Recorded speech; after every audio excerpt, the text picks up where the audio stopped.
was the day the music died. Now, many, many years ago, almost 50 years ago, that quote, that line, was a reference to the tragic plane crash that killed rock musicians Buddy Holly, Ritchie Valens, J.P. Richardson, and of course would be immortalized in Don McLean's 1971 song, American Pie, which most people, like myself, would probably at this point know better as The Saga Begins by Weird Al Yankovic, my Monsieur Anakin Guy. But today is a very sad day. A day that would seem to be in inevitability. Yes, this is your weekly Sovereign Q&A. And we're going to get into some other questions, some technical stuff otherwise. But I did get another question about AI in music. And I think this will dovetail. I wish it didn't, but it'll dovetail very nicely into what I'm opening up with. That's a little bit different. Ozzy Osbourne died today, July 22nd, 2025. Just a little over a couple weeks after his very last appearance in concert on stage with Black Sabbath. You know, Tony Iommi there, Geezer, the whole thing. I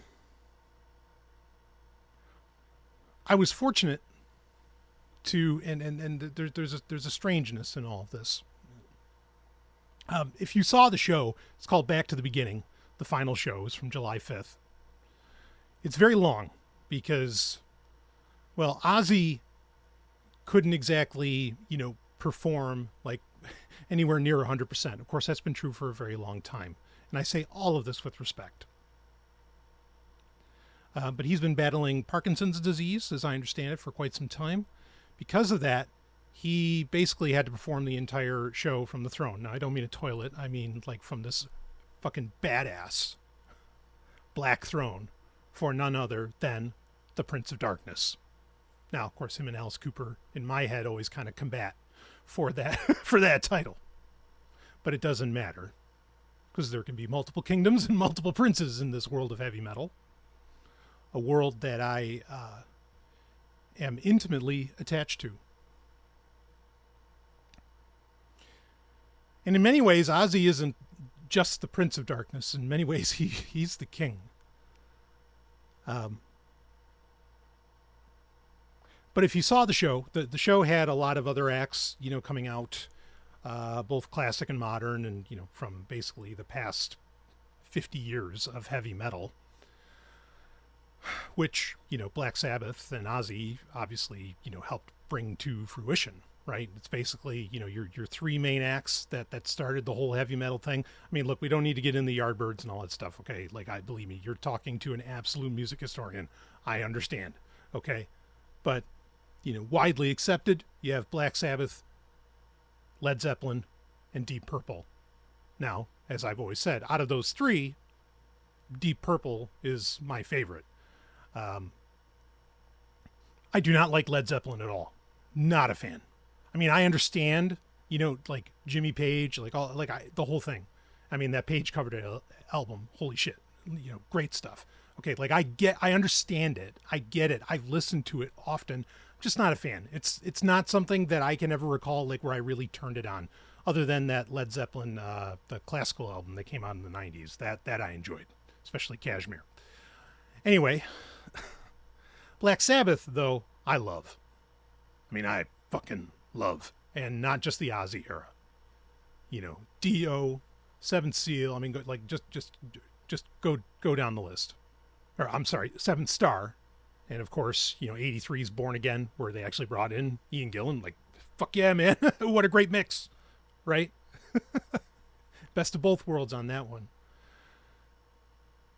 Of course, Heaven and Hell, as far as Black Sabbath goes. Like they kind of did where they were sort of a side band, where it was Dio's version of Black Sabbath, and they named the band Heaven and Hell. If you've never listened to the album, The Devil You Know, oh man, you are in for a treat. Bible Black, Adam and Evil. I mean, like there's so many, just track for track album. Anyway, great stuff. So I like Black Sabbath all around. All right. So this last Black Sabbath concert, called Back to the Beginning, went over 9 hours. I guess it was available via pay-per-view. And it was, basically they went right back to where the band started everything. It was at the Freeman Center or whatever. Anyway, it was a 9-hour show, all told. Now, obviously, Black Sabbath didn't play 9 hours. Could have. I mean, Ozzy might not have been able to get through it, but if they brought in some of the other guy, and of course, Dio's been gone for some time. I'm not saying he passed away. I'm just saying he's, not around right now. Moving right along. And I mean, it was epic. It was epic. Like, this is one of those really amazing moments where a band, and a band that deserved it, got to go out, like in full regalia, full style, all style. Like I don't want to necessarily say they went out on top. I mean, they hadn't had an album since, 13, and that was, however many decades ago now at this point. It was a fine album. It was great to have Ozzy back with them. And of course, Ozzy has continued to put out albums with, just a tremendous band, even without Zakk Wylde, having Gus G, on string duties, amazing. Though I know on his last album, Patient Number 9, of course, he did have Zakk Wylde back, and the album before that, was kind of an all-star situation. Don't want to get off track here too much and get to the point. Amazing show. And for Black Sabbath to have that closure, not everybody gets that. Some artists, some musicians, die with their boots on, like literally on stage, you know what I mean? Or, some other tragic fashion, and they don't get to go out with style, the style that they, and at the height that they deserve. It's amazing that Ozzy was able to do that, with the rest of the members of Black Sabbath. I sadly never had the opportunity to see Ozzy in concert. I have seen Zakk Wylde in concert. That was wild, as you'd imagine. Black Label Society all the way, man. But I never had the pleasure. I know my brother, Robin Freebeard, he went to Ozfest back in '97. I mean, and so Ozzy was still, with it. And I know Rob has told me that show was just fucking insane. Arguably should be up there with Woodstock. I mean, I don't know if you use those words, but I'll use them, and I get it. Because I do collect. I mean, as much as I collect, Blu-rays and DVDs of movies and TV shows and all that, I also have a very extensive collection of music. Like heavy metal concerts and all that. On DVD and Blu-ray and all of this. And that's actually been true for most of my life. There was an amazing, I always talk about it. There was an amazing time when DVDs first became they became this cultural force that literally rivaled the movie theaters in the late 90s and early aughts. Absolutely. There, the entertainment industry was making more money off of DVD sales than they were making off of theatrical releases. That's how hot DVDs were at the time, because it was such a revolution in the way that you could access this technology for many reasons. We don't need to get lost on that. We're here to talk about Ozzy. But second, music-based DVD that I got was actually for his album No More Tears. And it was like a documentary, and they played videos from the No More Tears album and everything, which originally that collection came out on VHS, but they re-released it on DVD for obvious reasons. The ability to like go to your favorite music video with the remote, you know, without having to hit rewind or fast forward was a pretty epic thing at the time. If you're wondering what was my first music DVD, it was Kiss Exposed. Still one of the greatest pieces of film ever created. Just flat fucking out. I can watch that over and over again, and have. But I did watch, you know, the No More Tears DVD over and over and over again. I mean, so much. Like I can quote to you like half of what Ozzy says when getting interviewed in there. And in fact, on SOVRYN Tech over the years, I have quoted from that because I've talked about Ozzy many times. I mean, actually, you know, like I opened one episode of SOVRYN Tech years ago with Hellraiser. I also opened it with Breaking All the Rules. And both of those songs, in my own mind, and it's the reason that I used them for the show, which was a rare thing. I didn't just use whatever willy-nilly music, okay? It mattered to me, you know, that what I was going to put out in front on an episode of SOVRYN Tech, my life's blood, okay, my source of income, what mattered more to me than anything. It, you know, I wasn't just going to put anything up there that somebody asked or that I want, or, you know, whatever, it needed to have meaning. Those two songs in particular absolutely had meaning. And neither of them, I mean, I think they might have had music videos, and of course, Hellraiser beautifully has had a kind of a resurgence when they did a remastering of it where they included the parts from Lemmy Kilmister in the you know, that he did on was it Black Magic, which is like a covers album just before Lemmy Kilmister died. Did he really die? Okay. When you're God, I don't know how do gods die. No, anyway.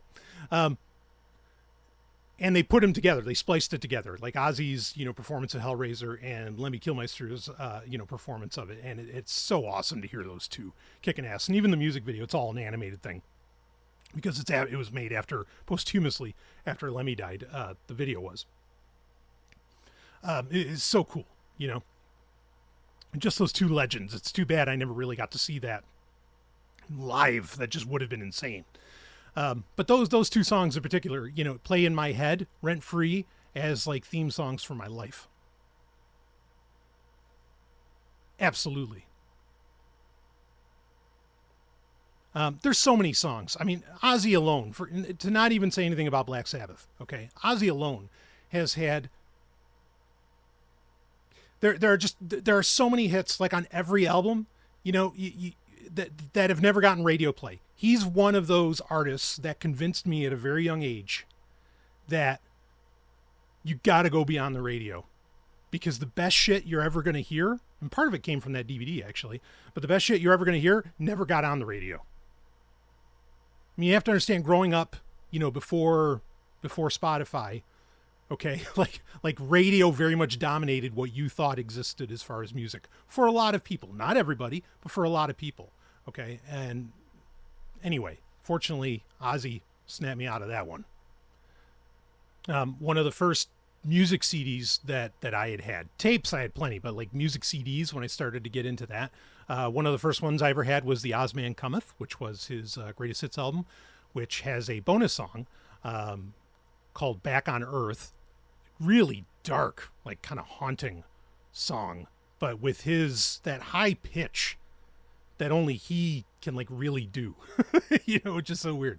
Well, Chris Jericho tries to do it, but anyway, you know, who I know also respects Ozzy endlessly. But the song like Back on Earth, unfortunately, that's a song also, like, to say nothing of what would get played on radio, that's a song that, as far as I know, is not available on any streaming platform, which is a pity because it's one of his best. Take that for what you will. Of course, I uploaded the MP3, or I uploaded the whole Greatest Hits, because that Greatest Hits album isn't available on most streaming services, as far as I know. And I uploaded that obviously from my own collection onto Apple Music, and I can listen to that whenever I want. So eat that copyright. Ozzy has the distinction of, regardless of how I feel about it personally, and I don't know how many people even really care about that, so I don't want to spend a whole much, I don't necessarily have to spend a whole ton of time on that. But what I do want people to realize, and this is going to actually lead into the question about AI and music. What I do want people to realize is he is an individual, a singular individual that, to my mind, very much rang in the beginning of music and rang in its end. Okay, I know there's a lot of music that existed before Black Sabbath came on the scene. I'm aware of that. Do I care? Not really. No, I'm kidding. I love Mozart. But you get my point, or I hope you get my point, because this is my point. Okay, the idea of like music as so many of us have understood it over the past 50 years, the idea of an album, the idea of like a band, like bringing all of this together. And look, some of the, like Sabbath Bloody Sabbath, like there's some of these albums that are absolutely, when you listen to them, they hit you harder than anything you could possibly hear today. Why? Because I would argue with you, especially in the heavy metal scene, though not only, because David Bowie would have similar experiences. I could, so many stories I could say about Prince and some others. Okay. But they would literally go to like haunted mansions to record these things. There are mystical aspects to the creation of this music. These were wizards, Ozzy included, in a very real sense. Don't even get, boy, you want to talk about Led Zeppelin? Holy shit, don't even get me started. These are magicians. I don't mean David Copperfield. I mean real magicians, wizards, warlocks, if you want to go with that term. I like that term. Been called that a time or two.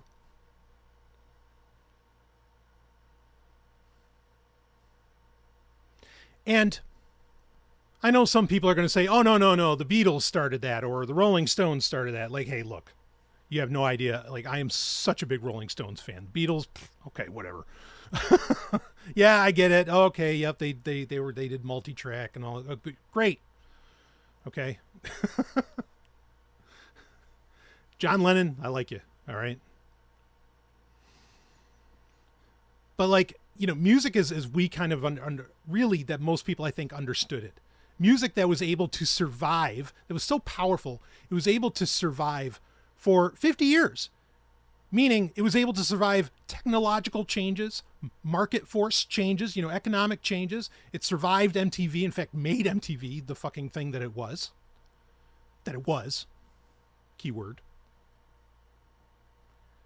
That was so powerful that it basically forced the MP3 into existence. Sheer willpower on the part of humanity. Now, I need more of this. I need more of this music. I would very much argue that Black Sabbath, of course, led by Ozzy at the time, or fronted by Ozzy, I should say,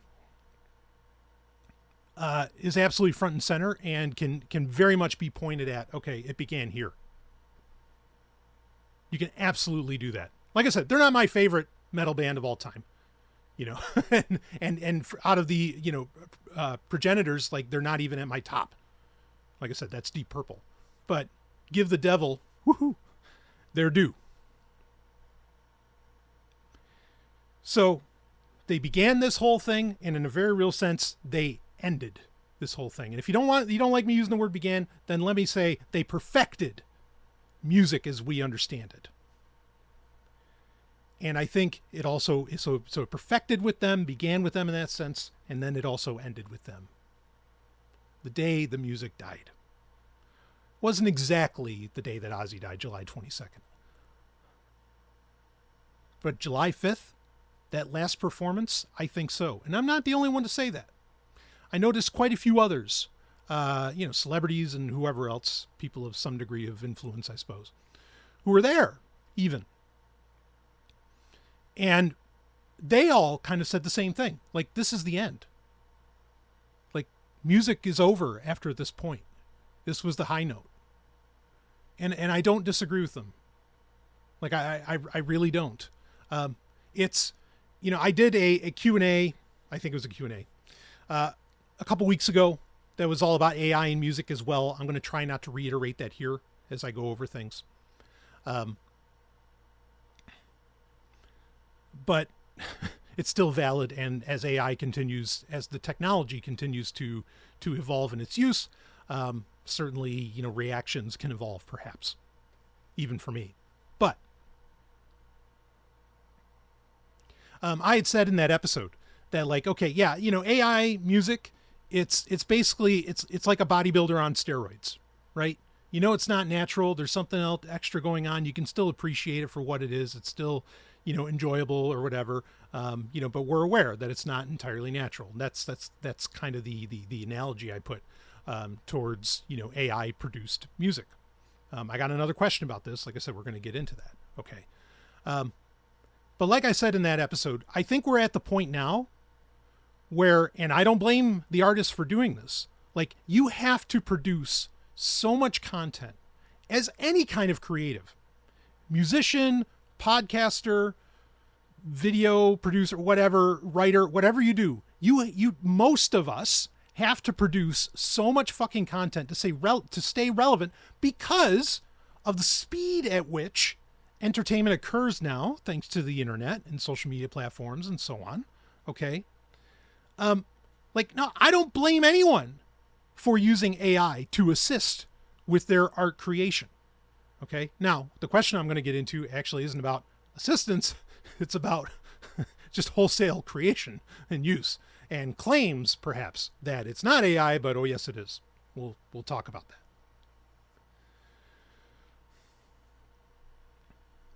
But I had said also in that episode that I was, like, done downloading music, more or less. Okay.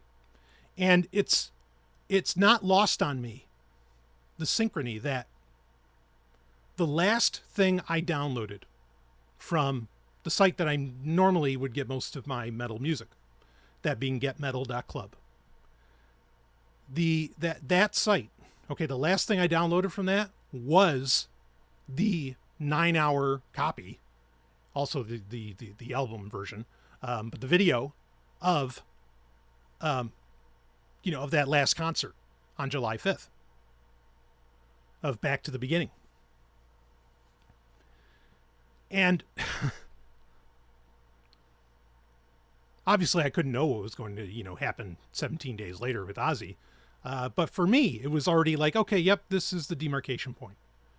This is where we go from natural to steroid use right here. I mean, it was already happening before, I'm sure, but, like, this is where it changes. And the sad part is, like, and I've said this before in reference to AI,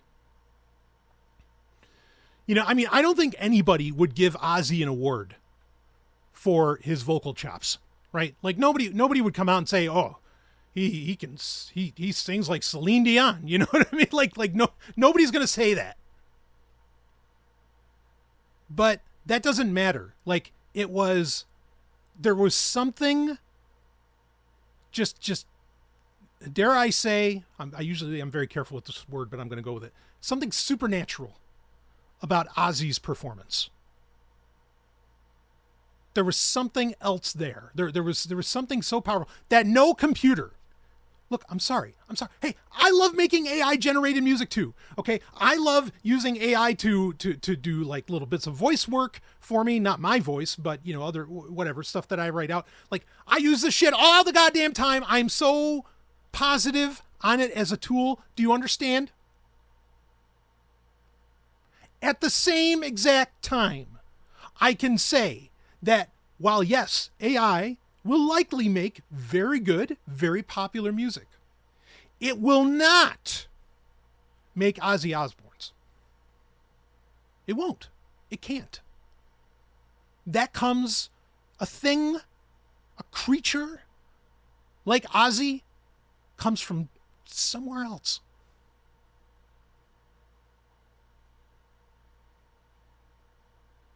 something that you can't predict, something that you can't put in a spreadsheet.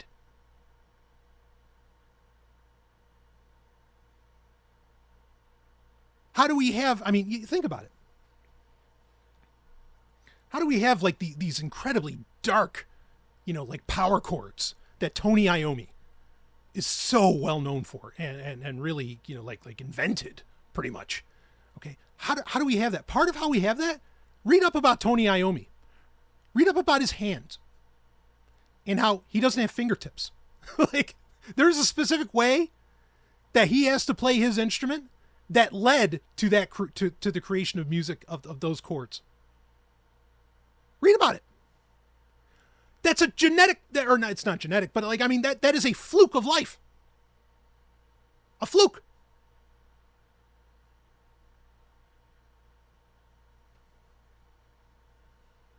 Necessity is the mother of invention. Well, humans know that all too well. And we do it all the time. And it's a beautiful thing about us. AI is not going to pull that off. Not only that, because, here's the thing. And this is the point I was going to get to, that I've said many, many times over about AI, okay? Again, I'm not negative about it. I'm just calling a spade here. Many of us are impressed by what AI does because our expectations of what great art is has been so watered down, has been so lowered over the past 20, 25 years, that of course it seems amazing to us. But then, because this is the thing, that AI music, what's the difference between an AI-generated song and a pop song that follows a set formula made by the same three guys that make the same top hits for, the top 20 pop stars? Like, what's the difference? Because they're both algorithmic, right? The formula is an algorithm that they follow of this is what people like, key change, and whatever, all that crap. Okay. There's no difference. It might as well be made by AI. When you become formulaic, it might as well fucking be AI. Everything around us has become formulaic, from our movies. Like, so much of our art has become wildly formulaic. And you can say, oh, well, but it's changing, down in the grassroots, like in democratized video creation, everything's different. Are you fucking kidding me? I go on YouTube and everybody looks the same. I've never seen something so goddamn homogenized than what I see on YouTube. It's gross.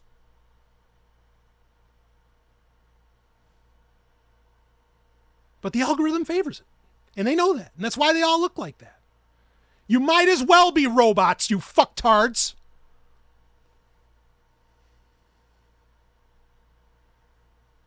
I won't be that. And Ozzy wasn't that. And Ozzy didn't have to be that. Now, I can be, I can say, okay, last couple Ozzy albums, it just, you could feel the overproduction, right? You could feel the attempts to do everything to make these, to have these things be cash-ins, have some kind of meaning, whatever else. I can totally admit to that.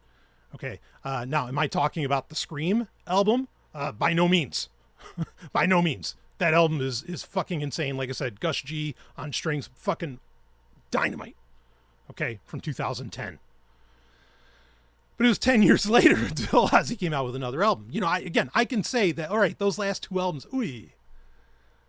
But the two previous, Scream and Black Rain, fucking intense. Black Rain is a track-for-track album especially. Holy shit.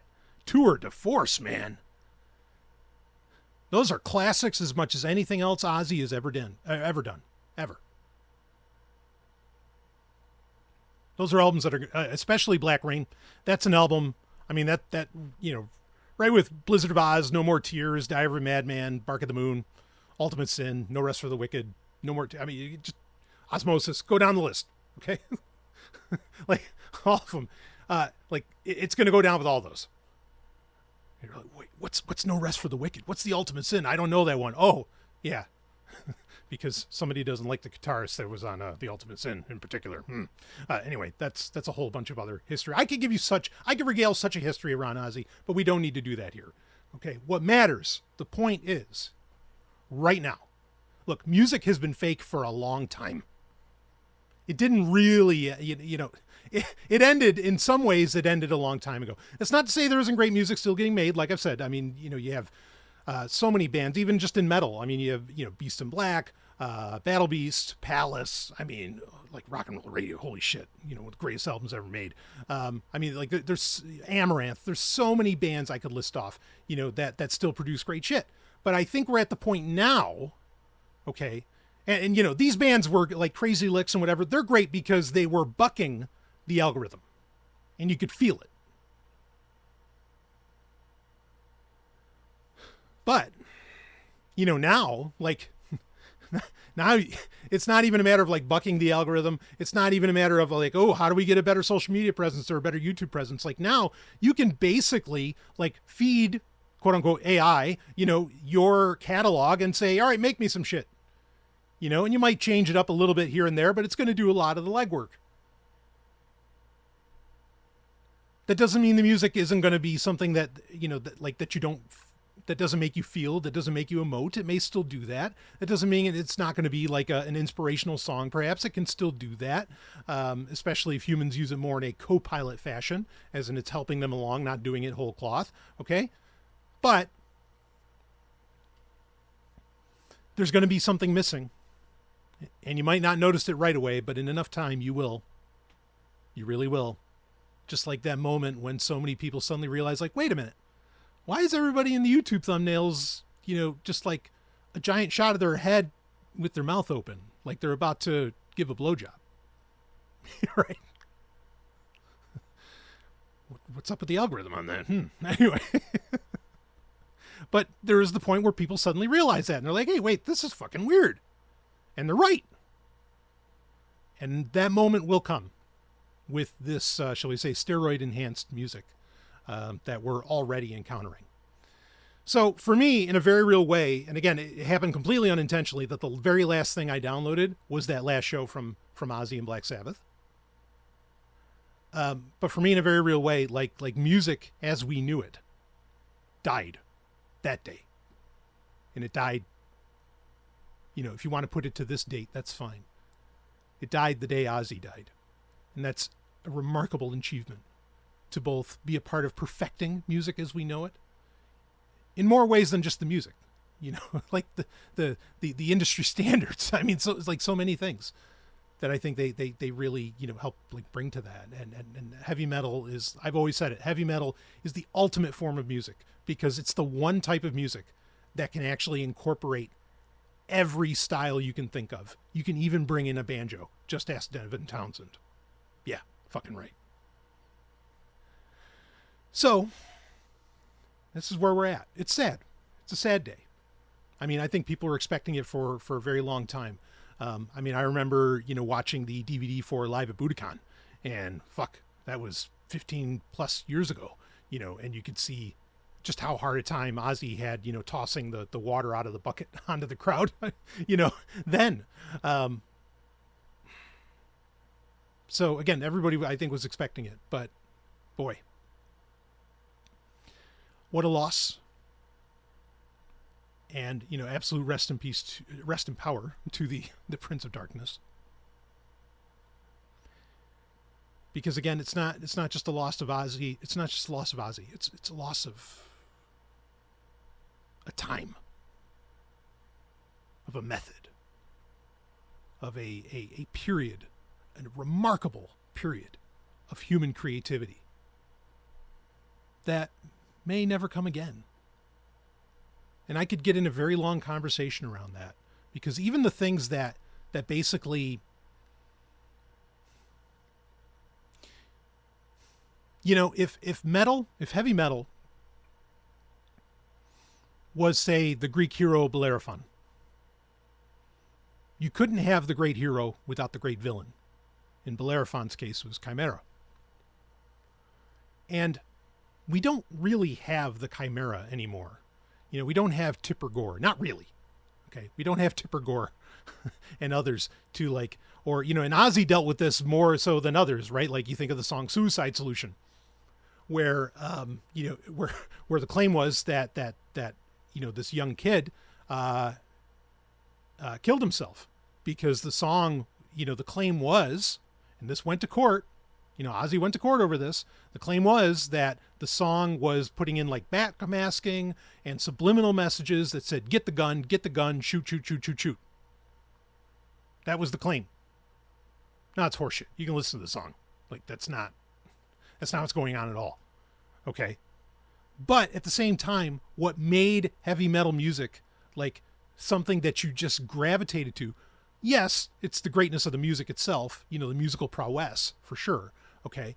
Thinking Yngwie Malmsteen, right? But also it was the rebelliousness of it. And there's really there's no great chimera for the metal, for metal, the Bellerophon to go up against anymore. And so to some degree, it's, and you could say, well, yeah, there's the government and all that stuff. Yeah. But look, I am as anarchist as they fucking come, and I haven't wavered for a second on that, unlike a lot of other people around me.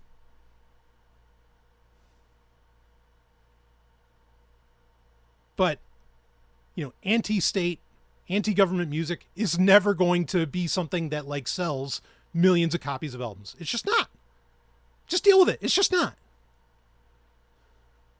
Even people with the most beautiful hearts I know still think government's necessary or something like that. They would not listen to an album that was anti-government. Okay?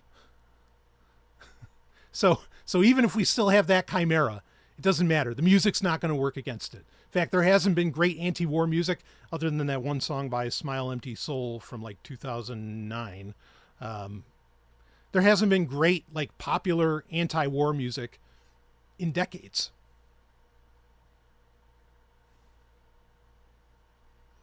And that's a pity too. Here's a challenge for you. If you want to, engage in the 3,000-year-old practice of libations, right? Where you pour out the drink at the funeral. If you want to pour one out for Ozzy, go way back in Black Sabbath's catalog and put on War Pigs. Pull up those lyrics. Read that shit. That is fucking anti-war. That is fucking anti-state. That is taking on the chimera. And there's people who listen to that song all the time probably have no fucking idea. No clue. But it's there. So in a very real sense, yeah, we've lost a moment in time, we've lost an art form, and we've lost one of the greatest artists who's ever walked the earth. So, pouring one out for you, Ozzy. All right. I did say that I would get into some other questions, particularly around, in reference to AI music. And I guess just so we can get some of this stuff in, because there's another AI question that I wanted to get into. We're going to get into some AI stuff here, so let's just do it. Let's just talk about it. But I actually had a couple people send me in about the Velvet Sundown. This is a quote unquote band. They had a song, Floating on Echoes, I believe it's called, that, I don't know, got millions of plays. And it was eventually found out that the Velvet Sundown is not a real band at all. It's completely AI. And people are not okay with this. There have been a multitude of reactions to the whole situation, but people really were not okay with this. It's kind of what would they call it? Like psych rock. I think they, kind of psychedelic rock, which is strangely popular today for reasons that I'm not going to pretend to understand. I don't know.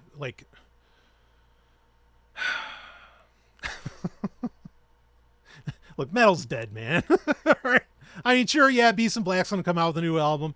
Yeah, Hailstorm's going to come out with a new album, even though I don't know about that one. These people are still going to come out with new albums or whatever. Again, we still don't know. I'm so concerned, especially when I hear about artists delaying albums. I think they've realized the power of AI and they're like, oh no, let's run this through. Let's try and do some other stuff, whatever. And I get it, man. How can you be that creative for so many years, And I mean, and Beast and Black is a fairly new band in the grand scheme of things, right? They've only been around since 2017. Of course, members were also previously part of Battle Beast, has been around longer, but regardless of all that, okay. You know, I mean, I love Dragon Force to death. Really? You can't imagine? Okay. But at the same time, like, can AI write Dragon Force music? Yeah, probably. that'll go on an album and like hit you perhaps like Dragon Force would. Yeah, I would say so. That's a highly likely. So anyway, like bands sometimes delaying album releases, I think they're running their shit through AI. And where can we improve? How can we make this more appealing to the masses? Blah blah blah. Which again, when you do that, you lose the opportunities for the freak accidents, and I say freak in a very positive sense. Freaks like Ozzy's voice, Tony Iommi's, you know, lack of fingertips, and so on. So, anyway, this band, you know, people caught on to this. I don't need to get into like the whole story about it, but as I did speak somewhat positively about, you know, about AI music and saying that, like, look, it's going to be a thing and it's just different and that's fine. You know, a couple of people are like, well, what do you think about this? And okay, the music doesn't really do anything for me. Okay. But it's not my genre. It's not exactly my genre. But in the concept that there's going to be completely AI bands. Yeah. Yeah, of course there is. I know people who have talked to me about, they're getting submissions. They write about music. They're music writers. They're getting submissions from individuals saying like, oh, here's our new album, blah, blah, blah. And they're recognizing, wait a minute, I think this is made by AI when they listen back to the album. And now there is a trend in the music industry or, you know, in music journalism that like if a band isn't represented by a PR company, which I mean, how hard is that to fake? Oh boy, as somebody who works in PR, let me tell you, it ain't hard. All right. Not that I'm faking it. I'm in, you know, I've worked for a real company that's been around for a very long time. But I'm just saying that like, you know, okay, that's one filter, but it's not a great filter. But that's the point, is that this is happening, folks. There are entire bands being generated, literally generated. You know, you thought it was crazy when the music industry was putting together acts like 98 Degrees and the Backstreet Boys. No disrespect to the Backstreet Boys. You know, you thought that was nuts. You thought boy bands were crazy, or Britney Spears. Oh man, now we're not just like harnessing people. Now you're just generating them. Welcome to the future.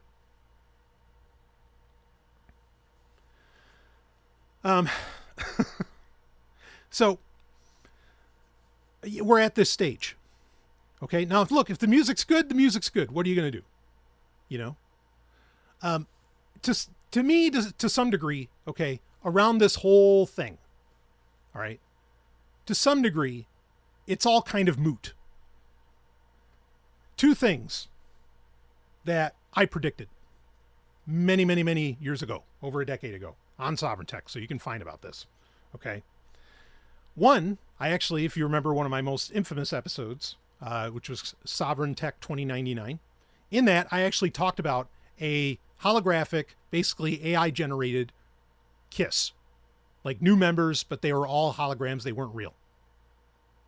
And I called them KISS 3 in it. And I'm like, you know, like I was telling you then, and that was like that this was going to happen. It was just a matter of time. Why? What did I know about AI coming? No, because it's not really AI. It's not artificial intelligence. It's just a tool. It's music generation. Anybody who saw where Pro Tools was going understood that this was going to happen sooner or later. Has nothing to fucking do with AI. Stop. I really wish we would stop calling it that. But because I'm reaching out to the goddamn masses, I have to say that term. Because otherwise people don't know what the fuck you're talking about. So, moving right along, there's that.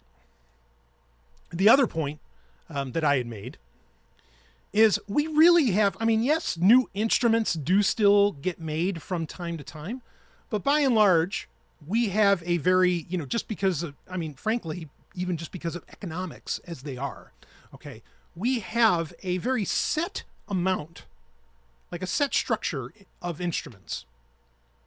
You know, you think guitar, bass, whatever, cymbals, tambourines, take your pick, drums, you know, blah, blah, blah. I mean, yeah, and I know like all the weird ones. I know the ones Jerry Goldsmith invented. I know, you know, there are other instruments that have been invented, okay? I know there are people still trying to do that. But let's be clear here. For what the human ear can hear, there are a limited amount of tones, notes,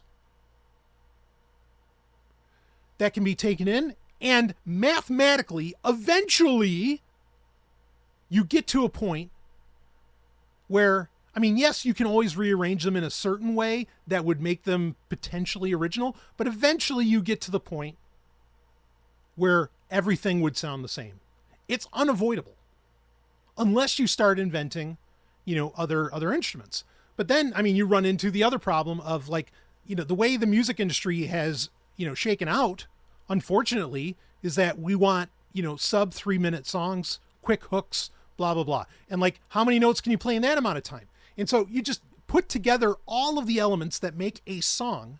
And eventually, yes, I know I've always gotten heat about this. Here's the reality. Eventually, yes, you run out of original tones. You run out of original tunes. It has to happen. There are only so many. There are only so many permutations you can go through. It's a lot, but on a long enough timeline, there is no more original music. That's it. And part of the problem today, and I mean, and this is where, again, I can empathize even with artists using AI to, you know, spruce up, you know, their album releases or their single releases or whatever, okay? Because the speed with which you have to make things, the amount of, you know, like works of art, in this case, songs, that you have to make, like humans can't keep up with that. And you can't be that original all the time. You know, it's funny. I mean, like look at Black Sabbath or Ozzy's, you know, discography. I mean, it was amazing at one point in the 70s where you had, yeah, you know, like, or like Kiss, they could come out with an album a year. Hell, Kiss came out with 2 albums a year for years. That's crazy. Okay, now part of the reason you could do that is the musical landscape was that fresh. Okay, and you had a new style of music, you had all this stuff, you know, that all these things that came together that allowed for that kind of creative output. Okay, but notice that eventually starts to taper off, where suddenly these big acts, no, we'll release an album every 2 years, every 3 years, maybe every 5 years, or if you're like Boston, maybe every 10 years. You know, like it slows down, but then it speeds back up. But as it speeds back up, what we run into is suddenly a lot of music starts sounding the same. So, you know, like what's behind this? Now, part of it is AI. I mean, and let's be clear here, folks. Like, it's hilarious in the case of this band, quote unquote band, the Velvet Sundown. You know, like Spotify, you know, people proverbially rioted in the streets over this. Spotify reacted, you know, and are doing something about it. But like, you know, you're acting like Spotify's coming in like Jesus. No, Spotify's the devil. And I say that conventionally because Spotify has already been generating AI music that sounds like popular music, you know, but they generate it on their own platform so that you know, will listen to their version of a song or their you know, gentle remix of a song. And so they don't have to pay the actual artist and they can just keep all the money within their platform. Spotify does not care about the music industry. I don't know how I can make that more clear to you. There are entire books, and I'm not kidding, entire books about this that lay out the evidence that show the original plan. Spotify originally was going to be like an audiobook platform. It's funny that they are now as well, much to the chagrin of aspects of the entertainment industry. Okay. But they don't care about music. You know, I've never been one to give Spotify money. Why? It's not because I don't want the artists to get paid. Okay. It's because they don't care about the music industry, and you can tell, and it's sick. Now, Spotify hosts my podcasts, and here I am speaking nasty about them. Newsflash, jackass. I actually signed on with Anchor before Spotify, ended up consuming that. So, shall we say I got grandfathered in? And I'm already making moves to prevent that from happening because Spotify is already cracking down on a lot of my shit. In fact, including music. They're like those episodes of Ozzy, you can notice that they're not there. Because Spotify's, whatever, they're closing the fist. Even though originally they're like, oh yeah, we have all these, licenses, go ahead and use all the music you want. Yeah, right. That changed. Steel gets worse all the time. So, let's not look to Spotify for like, oh, they're, like the saviors preventing AI music from flooding the zone. No, they're the most egregious of the bunch.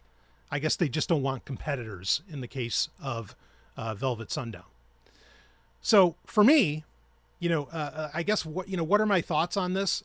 It's interesting. I wonder what was behind the, like the name, going with the choice of name of the Velvet Sundown, because it reminds me, of course, of the Guns N' Roses sequel band, that being Velvet Revolver, which I actually really like Velvet Revolver's music. Of course, they only had a couple albums. They had Contraband in 2004, then Libertad in 2007.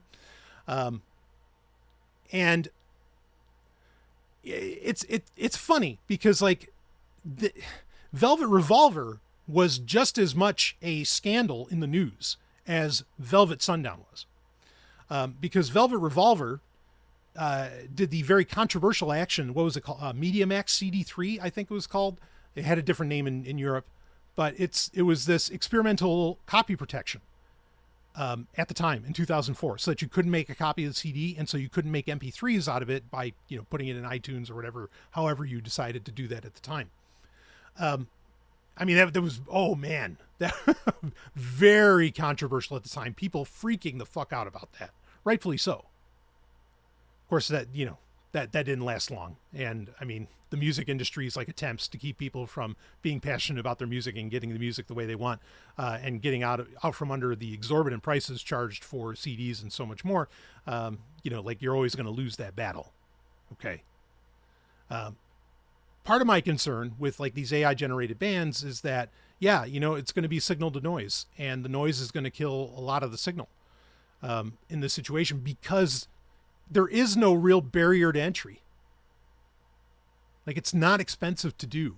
And it's not like people are going, like, are people really going to freak out because they're paying $15 a month or whatever they're paying for access to every song ever made that is available via license on their respective platforms?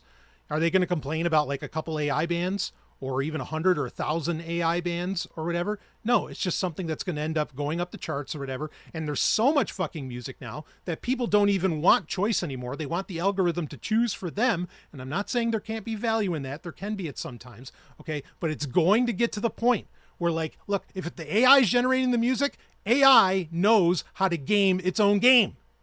Its own game is the algorithm. Okay. It knows how to do that. It's going to do that better than any human can.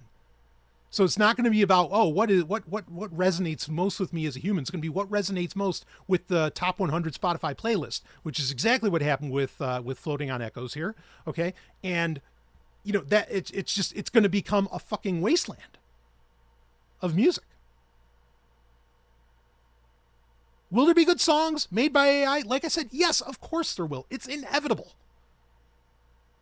Do I enjoy using AI tools like Suno to make music? Yes. I mean, Sexoterica. That whole opening song, that was made by AI. I mean, Ellen did all the editing. She put in all the sound effects. She did all that. It's her and I speaking, varying chants and, and all this. Okay. But the music itself was generated by Suno, was generated by AI through my prompt. Now, it needed my prompt.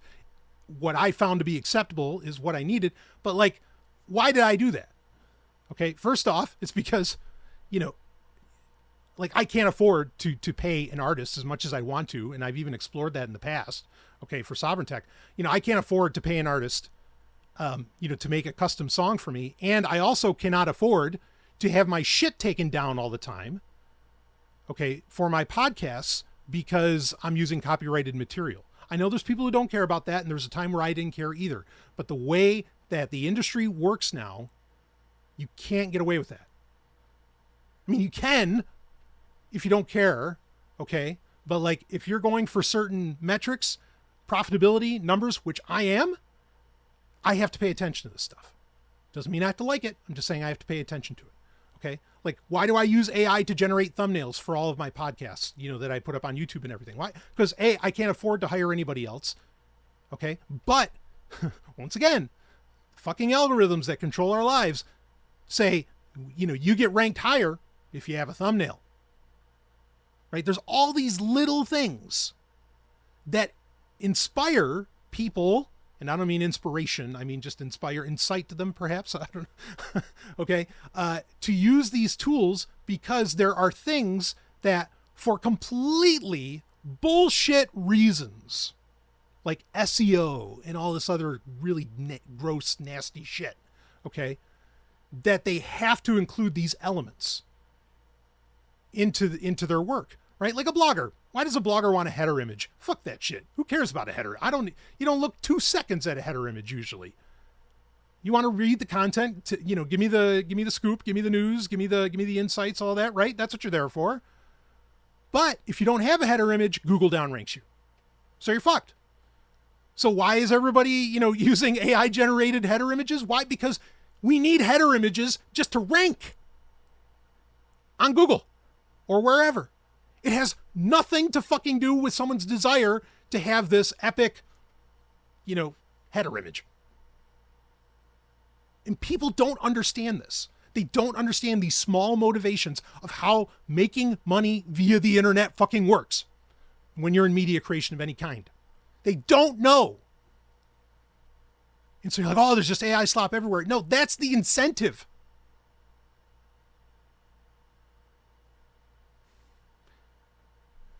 It's a shame. It's a real shame because, and look, are a lot of podcasters using AI? Yes. Why? Because here, look, you know what's beautiful about podcasts? Believe it or not, okay, I never really waver in my life's mission, okay? And I don't walk around with like a lack of confidence, really ever, okay? But there are times where I want to hang this whole thing up. This whole thing of podcasting and all that. And, and I've been doing it for, I'm going to be going on 15 years soon. I've been doing this for a long time. What was great about podcasting was that you could get real fucking people in your head, in your ears, not, sanitized, watered down, perfect teeth, whatever fucking asshats that Hollywood or whatever aspect of the entertainment industry was putting on you. It was a place where you could connect with real people or people with an intellect that would never have been allowed on even PBS. That was the beauty of podcasting. That still is the beauty of podcasting. However, the entertainment industry will not allow competitors. And it has moved in with all of its millions and billions of dollars. And so what happens? They raise the bar. And, the longtime podcasters and whatever else, or people just starting out or something, or people who have, like better healthcare elsewhere, or, or kids with nothing else to do with their time, like they're going to use all these tools to try and reach that level of professionalism that the entertainment industry has honed for decades. Because the purpose of podcasting was for real people to connect with real people. Get away from the mainstream. That was the original purpose. And we don't want to lose that. This is far and away, like, man, I've heard so many people talk about this and I'm so glad. The power of the RSS feed. Like podcasting in a very real sense because of the RSS feed. Thank you, Aaron Schwartz. podcasting is one of the true decentralized technologies in the world left. And there aren't many. Especially one with the kind of audience. There aren't many like that. In fact, there might not be any other, besides like radio, there might not be anything else that has that, and I mean, even, pirate or private radio. Okay. I don't think there's anything else that has the kind of reach and capability and decentralized, nature that like podcasting. There's nothing else. It's so important. It's a battle you can't lose. We can't lose. It's one of the few things that keeps me going with this, because I don't want to keep up with these fucks. Fuck them. I don't give a shit about their 4K video and whatever else. I don't care. It's all style, no substance. I'd like both, please. And I like to think I can do both. But the only thing that keeps me from not hanging this up and just going and getting a regular 9-to-5 job or go work in some quarry, boy, I would love to. Love to fucking get outside and break my goddamn... I'm not kidding. Because you're not going to break my back, for one. I'm Jewish. My people have been building pyramids for a long time. Okay. But I'd love some good old-fashioned manual fucking labor, man. There's days I cry for that. I don't have to sit in front of a computer. I can get outside and work my ass off, right? Hell yeah. But I don't let go of podcasting because it's one of those spots we can't let go of. As we understood it, music died today. We can't let podcasting do that.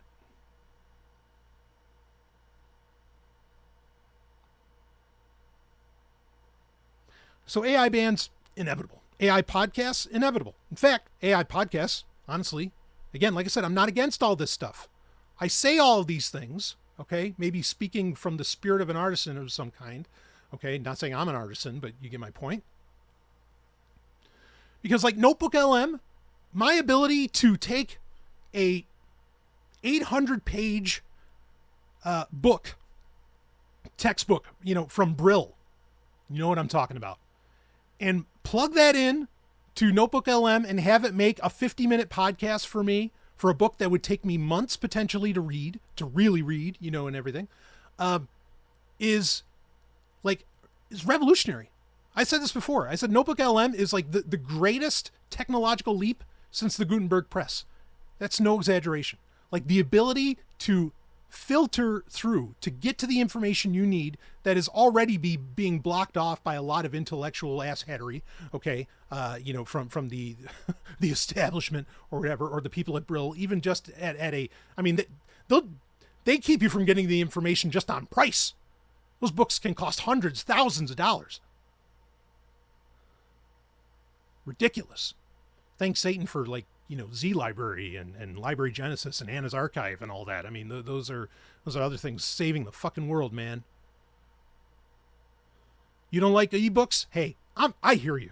Okay, we need paper copies of everything for sure. I hear you. You don't like ebooks? Yep. Okay, but guess what? Ebooks level the playing field and it allows for the democratization of this knowledge, and then a technology, with an AI in the background, okay, that being Notebook LM, is this incredibly powerful tool that allows you to get the signal out of the noise from, these massive tomes. It's incredible. It's so incredible. So we can take what works for us in all of this. And, I know just so much more I wanted to talk about in this episode. I know a lot of people are talking about, and this is happening, that I think in Pennsylvania, there's towns where the power company that serves them is raising the price of their customers' electric bills by 20% or something. And they're claiming it's because of the increased usage due to AI servers. So, I get that people have concerns around that, environmental concerns, pocketbook concerns. I hear you. Okay. Believe me. I get all of this. I get about, I know about the study that MIT did, where they're showing that like ChatGPT is basically melting people's minds, and like they're losing so much cognitive ability. Or, you have the insane things that are being done, like with Grok, with like these anime characters. You basically have like this Lolita LLM. I mean, I know. Okay.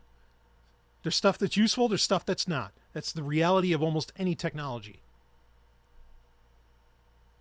So I'm not going to throw the baby out with the bathwater here. I'm not going to say it's all bad. It's different.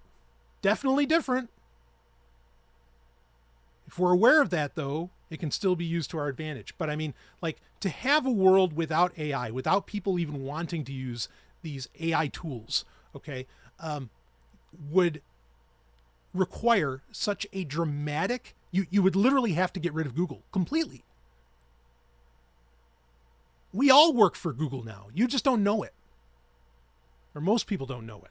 Everybody works for Google. Why? Because if you're not Google, you don't exist.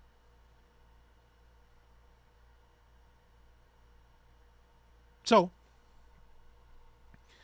I mean, and look, the anime characters, like the avatars that you get for Grok, I'm not even, I mean, okay, some of the things that they say is insane and whatever, and there's gross shit about it for sure. Okay, I'm not going to say that there isn't. But like the very concept of like chatbots having avatars, this is also like a natural progression, I think. Like, of course this is going to happen. I've even said it.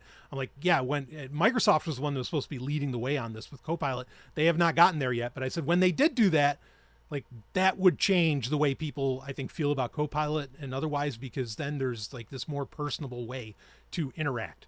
Okay. The reality is that chatbots, and this is kind of my point with Notebook LM. Okay. The reality is that chatbots are the most boring fucking use of AI, of what we call AI. Absolutely fucking boring. Horrible. Stupid. Yes. Stupid. like these kind of broad swath chatbots, whatever. I mean, just, there's nothing really exciting happening there. Now Notebook LM, which yes, has like a chat interface that you can use or whatever. Sure. Okay. But like, it's not the same thing. It is a tool, okay, that happens to use AI. Right. So, this sort of thing, like, yeah, it's not exciting, and it's not going to change the world, and it sure as fucking ain't Skynet. Okay. But, I guess I'll end off with this because I also did get questions about AI browsers. Yeah, I mean, I'm intrigued to see what Perplexity does with Comet. I'm well aware, I'll just put this out there. We'll wrap up with this. I'm well aware that Perplexity is absolutely doing that for the same reason that Google has a web browser, that being Chrome, is to capture web traffic and ultimately, like woo advertisers. Get that advertiser dollars in. Yes, that's why Perplexity is doing this. I know. Okay. And I think there's an episode that I did with J-Star. I haven't released it yet. It was a fine episode. But where we were talking about like technolust and all these other things, a little therapy session we were having. But I think maybe it was in that one where I had said that like, I expect AI to, I expect in the not so far future for web browsers to basically be like a thing of the past. They're not going to completely go away. They can't. All right. Just like there's 40-year-old Windows software that people still use. Okay, yeah, web browsers are still going to be there. But by and large, like the way that you interact with services, which is what you use a web browser often enough to do now, is get to a service in the cloud. Okay, a lot of that is just going to come down to, you either talking or even texting with an AI. And I don't even necessarily see this as a bad thing. Okay, and it's not even that different from you 30 years ago picking up the phone and calling the restaurant. In the abstract, it's in many ways the same thing that's happening. You're just going back to that. Okay. To where like, yeah, you don't have to actually sit down in front of the device. You don't have to sit down, in front of the computer to get what you want and do all these things that you want. Now, there are huge economic problems with all of this, right? And those economic problems aren't even necessarily AI. Perhaps DoorDash is a gigantic economic problem. Not only that, maybe it's like an unethical thing in and of itself, or it's an environmental problem. Like, really, do burritos need 4 wheels and a V8 engine to get to your house? You all right with that? All right. So, again, people are like wanting to blame AI for all this stuff. And they're like, oh, they're turning everything over to AI. No, look, you're saying that you're going to lose agency because of what AI is going to do. You already turned over all that agency. You already gave it up. You gave it up a long time ago.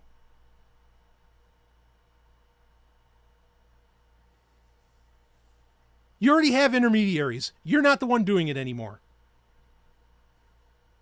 You're already getting charged here and there with all these little fees to have the convenience. And, those charges will just end up going to AI companies in this case. It's the biggest thing, like, it bothers me so much, like people freaking out about AI generated photos. Hey, I get it. Yeah, they can look like shit, or they can be, whatever, or they're slop or blah, blah, blah. But like, what photos of yours in the past 15 years are not a product of computational photography? They all are. You're not that good of a photographer. I know, my dad was a photographer. The real deal, man. I mean, it was a hobby for him, but he was good. And he spent thousands, and this was 30, 40 years ago. He spent thousands on equipment for photography. And professional photographers still do that, of course. Okay. But my point being is you needed that level of equipment to get the great shot. But now today, everybody thinks they're, oh, fuck. I don't know the name of like famous photographers, so I couldn't say. But like they think there's some Frenchman out with a fucking, beret and there's some grand artist. It's like, no, it's computational photography. AI has already been making you feel better about yourself for fucking 15 years since the smartphone became a thing. You dumbass. Every time you look at a picture of your kids, thank AI. It's a reality. I'm not saying it's good. I'm not saying it's great. I'm not saying, woohoo, yay, AI. I'm not saying that. I'm just saying wake the fuck up and realize what the fuck is going on your own shit, on your own devices, and know where to put the blame if you want to blame something for anything. And ultimately, you blame yourself. Shut up. I guess Ozzy dying's got me a little hyped up. But god damn it, people are so fucking stupid. They have no idea what they're talking about when they get all riled up and say, oh, I don't want AI slop, I don't want this. You've had AI slop forever. You just didn't know it.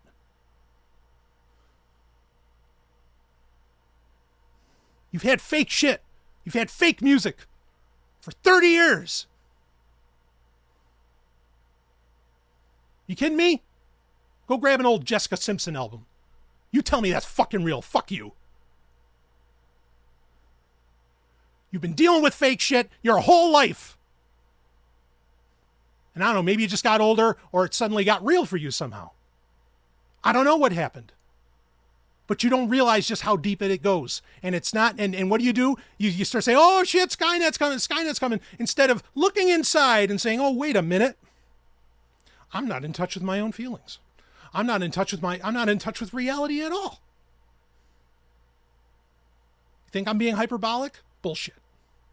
I'm not the one saying that LLMs are going to turn into, are going to wipe out the human race. My cat is smarter than LLMs. Yes, it is. It could wreck its ass, too. Watch Captain. Get that thing get him next to a server, see what the fuck happens. He'll do it for fun.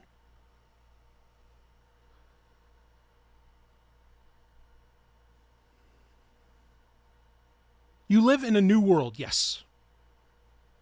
Because now it's more open, more honest. No, really, it's more honest. Like, the Wizards pulled back the curtain quite a bit now.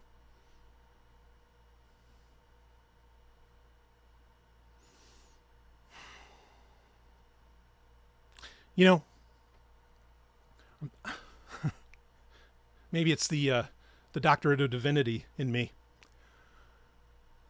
That makes me think of Pontius Pilate. When he said, what is truth? I think that's the wrong question. I think the question because that's what everybody's thinking, right? It's like, oh, I don't know what's AI, I don't know what's not. What's true? What's real? That's the wrong question. The question you should be asking yourself is, now, in 2025, what is normal? And the answer to that question might be, nothing's normal. Nothing ever was. There is no set way that anything should be. A music album doesn't have to be 12 songs. A music album doesn't have to have 4 band members and a keyboardist.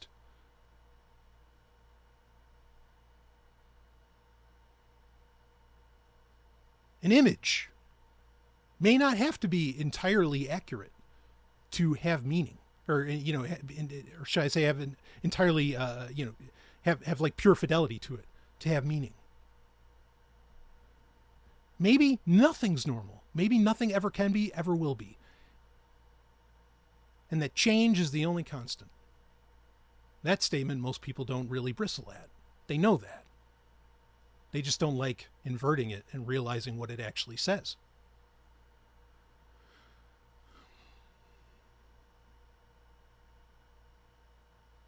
But perhaps, and to end this off, to quote Captain Kirk, if change is inevitable, beneficial, doesn't logic demand that you be a part of it? I'll leave that thought with you here. And I'll see all of you, on the other side.